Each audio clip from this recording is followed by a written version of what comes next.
The storm did not ask for permission before it came. The wind did not warn the disciples before it roared. The waves did not hesitate before they rose. One moment, the sea was manageable. The next, it was chaos, and in the middle of it, all Jesus was asleep. This is not just a story about a storm on the Sea of Galilee. It is a mirror held up to every human heart that has ever been shaken by fear. Because the real question is not whether storms will come, they always do. The real question is this: when the storm rises, what do you trust more, your fear or his power? The storm you did not expect. Disciples were not reckless men. Many of them were seasoned fishermen. They knew the sea. They respected its dangers. Yet, even experience did not protect them from panicked storms. Often arrive like this, not when we are careless, but when we are simply living, obeying, following. They were in the boat because Jesus told them to cross to the other side. Let that sink in. The storm did not mean they were disobedient. It did not mean they were off course. It did not mean they had misunderstood God's will. Sometimes storms come because you are exactly where God told you to be, and that truth unsettles us.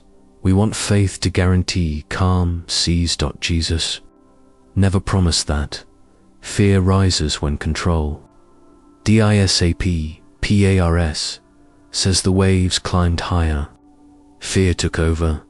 Fear always speaks loudest when control is slipping away.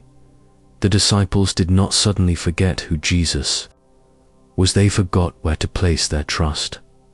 Fear narrows your vision. It makes the waves look bigger than the word that sent you there. It makes the storm feel stronger than the one in the boat. Fear asks, what if we don't survive this? Faith asks, what if he is still in control? Fear measures power by circumstances. Faith measures power by presence. Jesus sleeps, and it feels PRS, so in L perhaps. The most troubling part of the story is not the storm, it is the silence. Jesus sleeps while water fills the boat. He rests while panic rises. He is still while chaos screams, and the disciples take it personally. Do you not care? This question has echoed through centuries of human suffering. Do you not care that I'm overwhelmed? Do you not care that I'm breaking? Do you not care that I'm drowning? But silence does not equal indifference. Jesus was not sleeping because he was unaware. He was sleeping because he was unafraid. Peace does not mean danger is absent. Peace means fear no longer governs.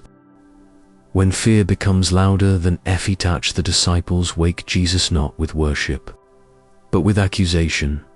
Fear does that. Fear turns prayer into panic. Fear turns faith into demand. Fear turns trust into desperation. They did not say, "We trust you," they said, "We are perishing." Fear speaks in absolutes. Faith speaks in hope. Fear says, "This is the end." Faith says, "This is not beyond him." Fear is natural, but it was never meant to lead the power that speaks into cars. Jesus stands. He does not wrestle the storm. He does not negotiate with the waves. He does not struggle. He speaks, and creation listens. The wind obeys. The sea submits. Chaos bows. The same voice that spoke light into darkness knows speaks peace into disorder. This is not just authority, this is identity. The storm does not calm because the disciples believe harder. It calms because Jesus is Lord. Faith does not create power, it recognizes where power already resides. The greater question Jesus asks us after the storm is quiet. Jesus turns to the disciples, not to congratulate them, not to reassure them, but to question them. Why are you afraid? Notice what he does not ask. He does not ask, why was the storm so strong? He does not ask, why did the waves rise? He asks about fear, because the storm was never the real issue. Fear was. Faith is not the absence of fear. Does not shame them for feeling fear, he challenges them for letting fear define reality. Faith is not pretending the storm doesn't exist. Faith is refusing to let the storm define God's power.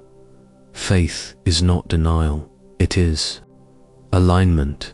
Alignment with truth, alignment with authority, alignment with who Jesus truly is.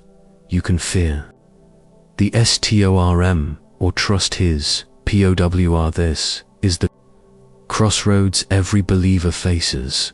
Fear and faith cannot lead at the same time.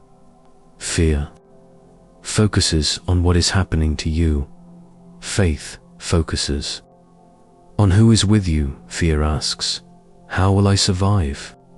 Faith asks, who commands this?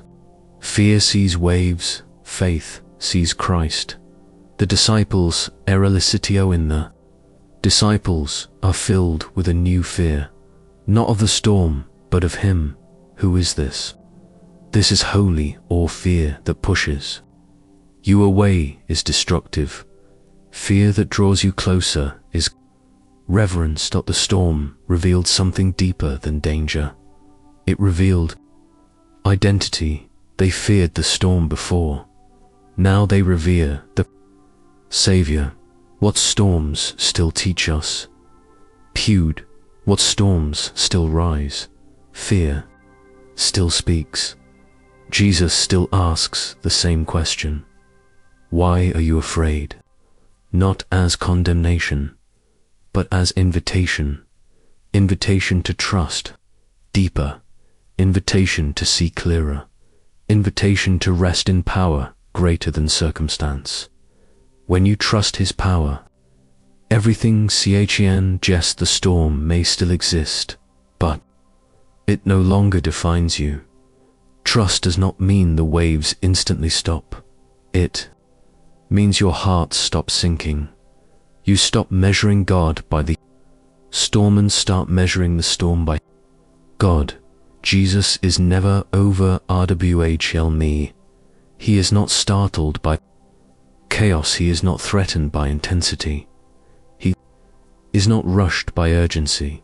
The storm that terrifies you already beneath his authority. The waves that scare, you already know his voice. Your storm is not greater than his WRD. Storms rise, words endure, wind fades. Truth remains. What he speaks outlasts what you fear. Trust is chosen before the storm. In death the disciples trusted after the calm. Jesus invites us to trust before understanding, before clarity, before resolution. Trust is not a reaction, it is a decision. When you choose trust, peace, FOLOWS, peace, is not found in the absence of storms. It is found in the presence of Christ. When you trust his power, fear loosens its grip. The storm may still roar, but your soul learns to rest. Final REF, LSIT, OANSO. The question remains, do you fear the storm? Or do you trust in Jesus' power? The storm will pass. Fear will fade, but trust will shape who you become. The sea obeys him, the wind recognizes him, the waves submit to him, and so should your heart.